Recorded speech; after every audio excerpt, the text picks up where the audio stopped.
राधे राधे। आज मैं आपको कार्तिक के महीने की पचवीकन की कहानी सुनाती हूँ। एक साहूकार के बेटे की बहू थी। वो सुबह 3 बजे ही उठ के गंगा स्नान करने जाती थी और राजा का कंवर वो सुबह जल्दी उठ के शिकार खेलने जाता था। तो जब वो शिकार पे जाता तो गंगा का पानी हिलता रहता था। तो उसने सोचा इतनी सुबह कौन नहा के जाता है, कल मैं जल्दी आके देखूंगा। तो साहूकार की बहू आई और नहा धो के और जैसे ही कपड़े पहन रही थी तो उसको घोड़े की चाप की आवाज सुनाई दी। तो अपनी माला मोचड़ी वहीं भूल के और अपने घर पे आ गई। राजा के कंवर ने माला मोचड़ी उठाई और देखा इतनी सुंदर माला मोचड़ी, तो इसको पहनने वाली कितनी सुंदर होगी। तो वो तो घर पे आके उदास होके और लेट गया। और राजा आए, बेटा तुम उदास क्यों सो रहे हो? तुम्हारे तरफ किसी ने उंगली करी हो उंगली कटवा दूं, आंख करी हो आंख निकलवा दूं। तो बेटा बोला, पिताजी ना किसी ने उंगली करी ना आंख करी, मैं तो ये माला मोचड़ी वाली है, इसके साथ 5 रात बिताना चाहता हूँ। बोले ठीक है बेटा। अब राजा जी ने पूरे शहर में ढिंढोरा करवा दिया कि जिस किसी की भी माला मोचड़ी हो वो मेरे बेटे के साथ 5 रात बिताएगी, तभी ये माला मोचड़ी वापस मिलेगी। तो साहूकार ने सुना, जाके घर पे कही कि बहू राजा ने ऐसे खबर करवाई है कि जिस किसी की भी माला मोचड़ी हो वो तब मिलेगी जब उसके बेटे के साथ 5 रात बिताएगी, और नहीं तो देश निकाला हो जाएगा। कि पिताजी आप चिंता मत करो, मेरे साथ राधा दामोदर भगवान है, उनको कह दो कि मैं जरूर जाऊंगी, लेकिन सुआ साग भरने के लिए बैठा दे। बोले ठीक है। अब साहूकार ने जाके राजा जी से कह दिया कि मेरी बहू जरूर आएगी, लेकिन सुआ साग भरने के लिए बैठा देना। राजा जी ने सुआ साग के लिए बैठा दिया और अब राजा का लड़का खुश हो गया और उसने पूरे कमरे में फूल की फुलवार कर दी, सेंट कर दी, सुगंध लगा दी, और वो तो बहू का इंतजार करने लगा। और जैसे ही बहू बाल बाल मोती श्रृंगार करके तैयार होके आई और पहली पैड़ी पे पग रखते ही बोली, हे राधा दामोदर जी भगवान, मैं आपकी पैड़ी पे पग रखती हूँ, इस पापी हत्यारे की पे नहीं रखती हूँ, आप ही मेरी लाज रखना। ऐसे कहते ही और उस राजा के लड़के को नींद आ गई और वो तो पूरी रात वहां पे रही और सुबह जल्दी उठी और अपने नहाई धोई और सुए से बोल दी, सुआ सुआ सूटा तुझे मारो देवर, तने गढ़ा दू टन का नेवर, कह देना पापी हत्यारे को मेरी 1 रात पूरी हो गई है। तो सुए ने बोल दिया ठीक है। अब वो तो आ गई और फिर सुबह उठा राजा का लड़का कि सुआ आई थी क्या? हाँ आई थी। कैसी थी? बोले आबा किसी बिजली, होली किसी जल, गुलाब का सा रंग।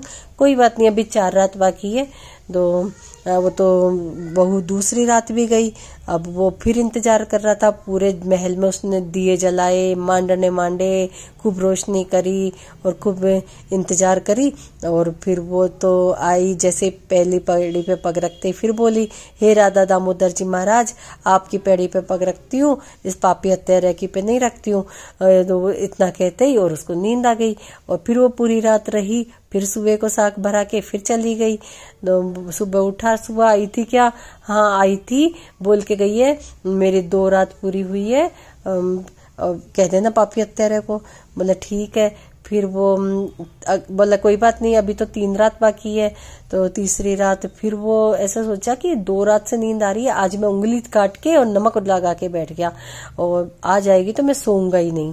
अब वो तो आई, आते ही वो तो फिर बोली, हे राधा दामोदर जी महाराज, आपकी पैड़ी पग रखती हूँ, पापी हत्यारे के पे नहीं रखती हूँ।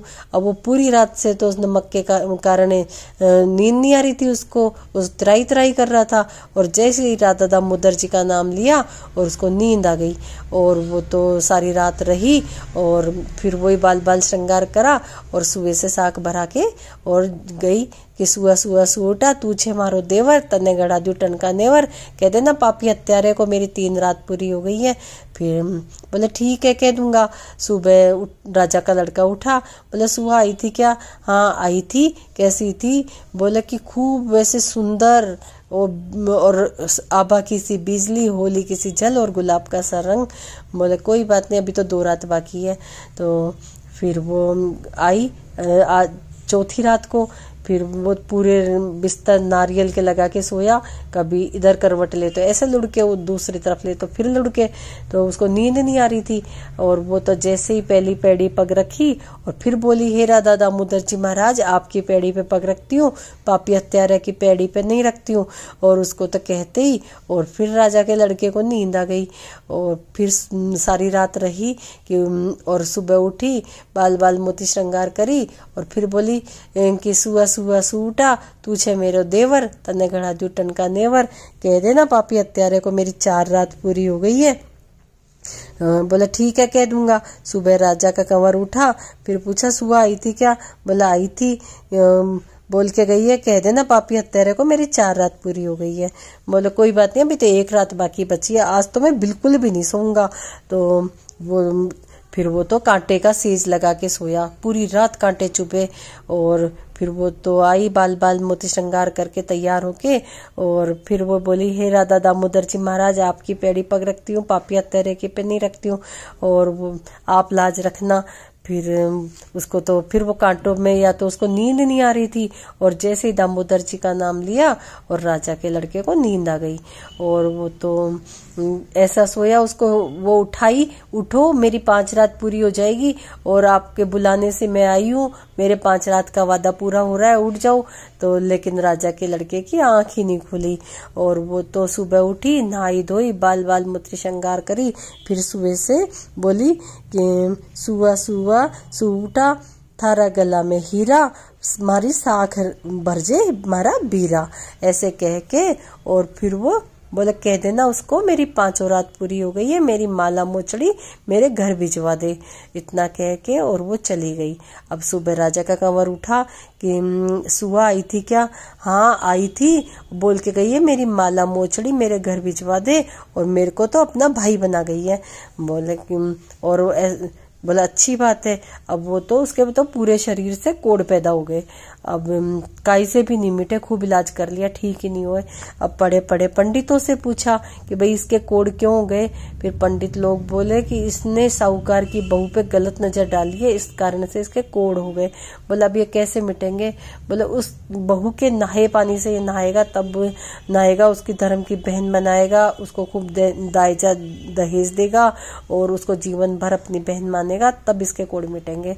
अब उसके घर पे खबर भिजवाई साहूकार की बहू के कि तुम्हारे पानी से राजा का लड़का नहाए हुए से नहाएगा, तब इसके कोढ़ ठीक होंगे।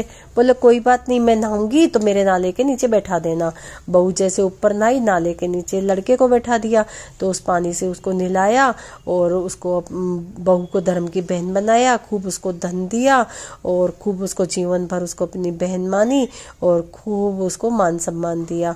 हे राधा दामोदर जी महाराज, जैसे उस साहूकार की बहू का मान सम्मान और लाज रखी, वैसे सबकी रखना। कहते को सुनते को वही कारा भरते को। बोलो राधा दामोदर भगवान की जय। अब मैं आपको गणेश जी की कहानी कह देती हूँ। ओटो मोटो चानन चोटो गौरी पुत्र विनायक मोटो, राजा ध्यावराज ने मेधा मकाज ने ऊट तपसी बैठ लपसी, लपसी न लप को फल, तपसी न तप को फल, माने माँ की कथा कहानी को फल। छोटी सी आड़ी बाड़ी जिम्मे बैठी कान कंवारी ने काई पूजा, रोने दे सूरज भगवान ने पूजा, अन्य पूजा काई होए, अंधन का भंडार होए, बूढ़ी की मोक्ष सुजाए, तरनी पुत्र खिलाए, आस माता आस्ती जो बैकुंठा को बास्ती जो, धनी का भाग धरानी का चुड़ले, दड़ दड़ जाजो संपदा जो, जेठ की ठाणी देवर की दोरानी। छोटा सा गणेश जी की यही कहानी। बोलो गणेश जी महाराज की जय।